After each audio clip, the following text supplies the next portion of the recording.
I'm invited for a Malay wedding in Singapore for the first time, and I heard it's totally different from Chinese weddings and weddings in my home country, Japan. And I wanted to share all my culture shocks in today's video. And the first shock is because in Japan and Chinese weddings in Singapore, I would just normally wear suits. I was about to do that, but then I suddenly thought, what do people wear for a Malay wedding? I did some research and I found out that you can actually wear anything as long as you are modestly dressed, like not wearing like super short skirts, which I will definitely not. But it seems like the best practice is to wear a batik, which is a traditional Malay clothing. However, the problem is I don't know where the heck to get a batik. That's why I came to Kampong Glam. Hopefully I can find one here. Where are you, batik? Where are you, batik? Are you here?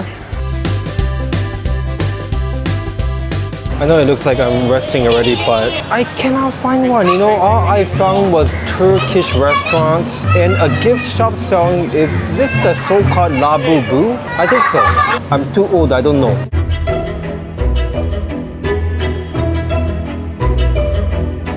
Oh, is this a batik?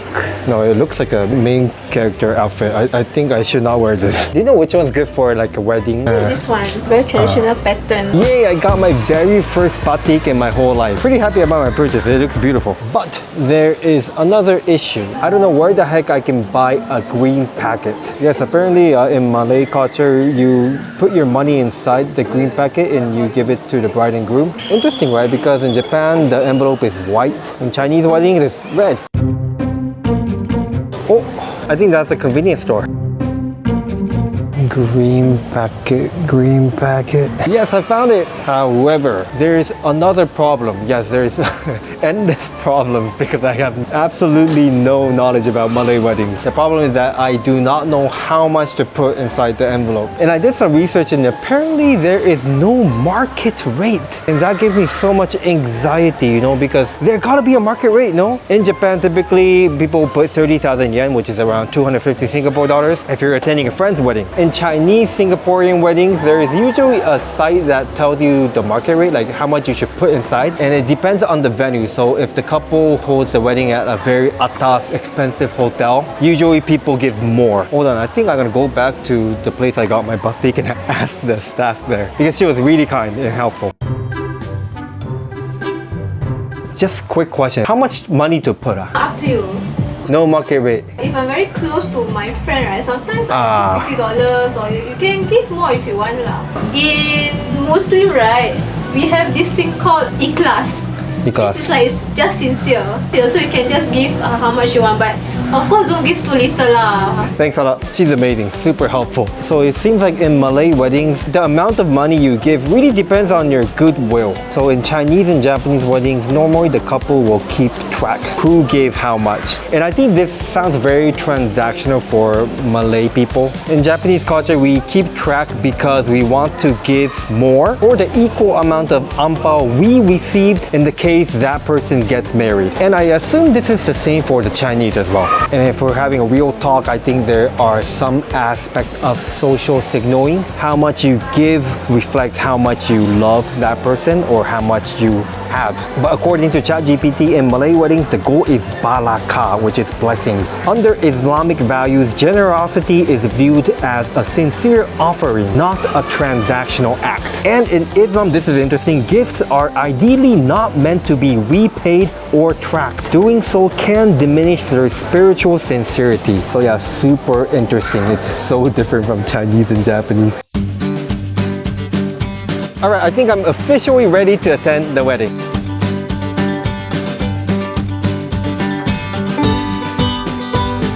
Okay, we have arrived. I think it's a wedding venue. It's called Muslim Delights. It's at Changi. I see Pulau Ubin's beautiful location. By the way, this is my Malay wedding fashion. I'm wearing a hat because if I don't, I get anxiety. How would you rate it? Let me know in the comment section below. Okay, let's go inside. Wow, there's already a lot of people. Hello. Congratulations. This is Haming. Your daughter or your son is getting married? My daughter. Daughter getting married. Congratulations. Thank you Thank you for inviting me. This is very exciting. It's my first time, so I scared I do something wrong. No, there's nothing wrong for you. Do I have a assigned table? So for Malay wedding, it's free sitting. You take your food and sit down and eat, so that you can meet with other people. Can I choke? You want to choke? You bring tissue, no? So saying is basically free sitting and that kind of thing. And then most of the time the guests are invited to pick up their food over there. My first culture shock is the music very bustling. In this particular case, we have live band. And they specifically wanted to have traditional music. So if you listen, the kind of instruments they use are all very traditional Malay instruments. Because in Japan we hardly have a live band like this throughout. Have some time, you know. There's a time for music, but this one is like constant on. Okay, let's check out the buffet. Wow, looks like a feast, huh? There's biryani, curry, rendang, everything. Oh, got kueh aso. Oh, I like pulut hitam. There's live cooking station as well. Wait, how many people are invited? I only know about 500. 500. Yeah. Is this considered small in Malay wedding or normal or big? I think it's normal. It's free sitting, right? Yeah. So people come, they've done give the will, wishes, whatever, and they leave. And then when more guests will be coming in. You can leave, Yeah. Isn't that disrespectful? You don't No, not really. It's from 11 to 5. But everyone knows the highlight of today will be the coming of the bride and groom. Because in Japan, if you leave like in the middle of the wedding, it's very Even Chinese wedding, very also, rude, right? right? Yeah. It's very rude, right? Interesting.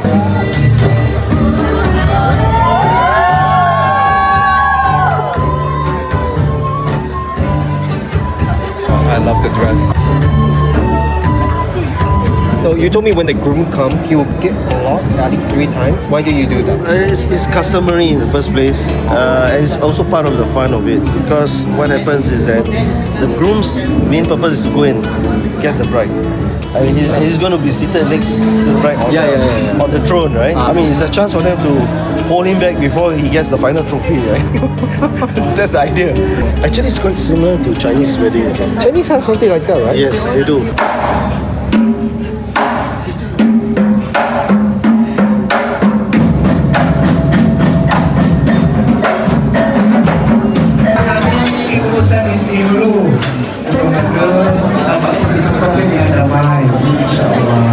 Kalau tak nak chicken dance, inilah haiwan lain.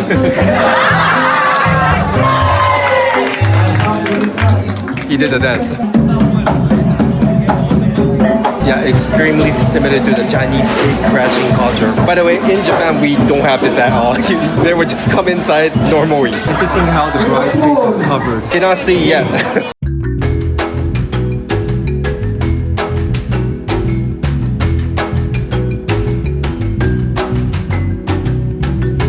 So another culture shock is that there is no strict structure for a Malay wedding. In Japanese weddings, there is always a flow. Most weddings are actually pretty similar. And there will be someone from the hotel doing the announcements. And that person will talk about how the bride and groom met, their favorite activities to do together and all that. But I think Malay weddings don't have. So the style is like while all the guests are enjoying their meal on the table, something is always going on at the main stage, it looks like. Whether it's some kind of activity, whether it's photo taking. It's quite different from Japan's because Japan is like quite uniform, you know, like when somebody is talking, you don't talk, you just listen, look at the stage. And I'm not saying Japan is better or Malay is better or not. It's just a different style, different way of celebrating. Okay, I have waiting for this time, makan time. But guys, I don't want to go gluttony mode like my usual food vlogs because come on, this is not a food video. This is a very happy. Oh yeah, lunchtime. I'm so hungry. Biryani looks insanely delicious.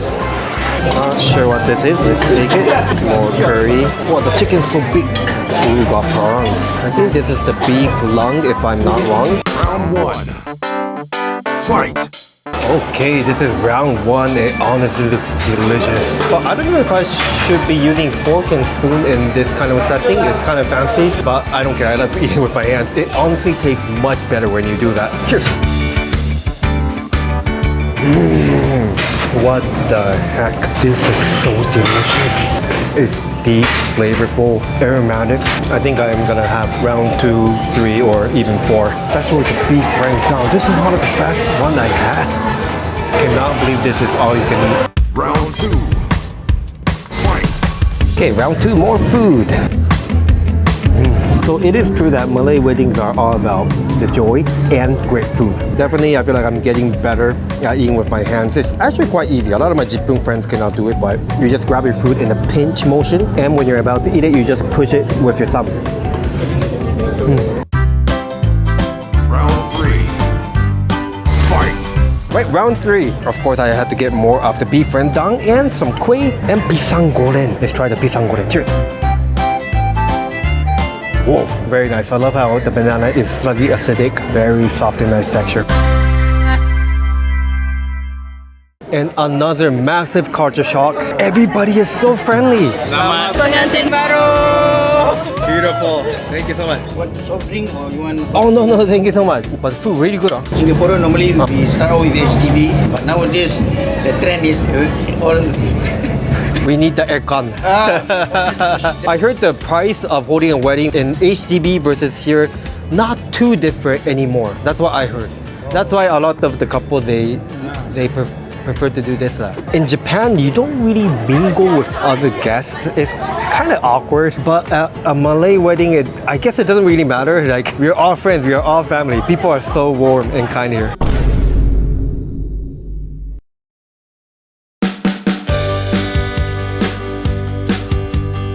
Hey, what's happening? People are dancing. Malay wedding, very fun, huh? So much energy. So the bride and groom have left to take a rest and to change into their second outfit. I think having this time to rest is quite unique too. I don't think Japanese wedding and Chinese don't really have. So they're gonna be resting for 1 hour plus, I believe. And what's more interesting, people are already starting to leave the wedding. Even though there's more things going on, I guess people can just come and leave anytime, and that's one of the most distinctive characters of a Malay wedding. OMG. I just learned something very interesting. So somebody told me that actually there are a lot of people the bride and groom don't even know. And that's because, for example, some are the neighbors of the bride and groom, right? The neighbor will invite their friends to the wedding. So those friends, of course, don't know the bride and groom. And I heard that there are a lot of those kind of people, which makes it very interesting because that's impossible to happen in Japanese wedding. I'm not sure about Chinese wedding, but I assume this is the spirit of Malay wedding. You know, it's like a community thing. It's not really like oh, I know you, I don't know you. And as long as you have the spirit of giving blessing, it's okay. And another culture shock, yes, I know there's a lot of culture shock. Another one is that the wedding itself is very long. It starts at 11 a.m. and officially ends at 4 p.m. And that is 5 hours. Typically in Japan, it's normally 2.5 hours, 3 hours at the longest. And I think it's the same with Chinese weddings. And I even heard that they did some traditional like pre-wedding activities before. So yesterday, prior to this wedding, so extremely long. It's a big culture shock. It must be very tiring. Of course, it's a very very happy occasion, but it must be very tiring for the couple. Another culture shock at the Jippun Lang is no alcohol. And this might be common sense for most of you, but at the Jippun Lang, having booze at a wedding is almost 100%. It's very common. But of course, the Islamic law prohibits consumption of alcohol, pork, and all that. But I often overdrink when there is like alcohol at the wedding, so this is better in a way. Definitely feel healthier without the booze.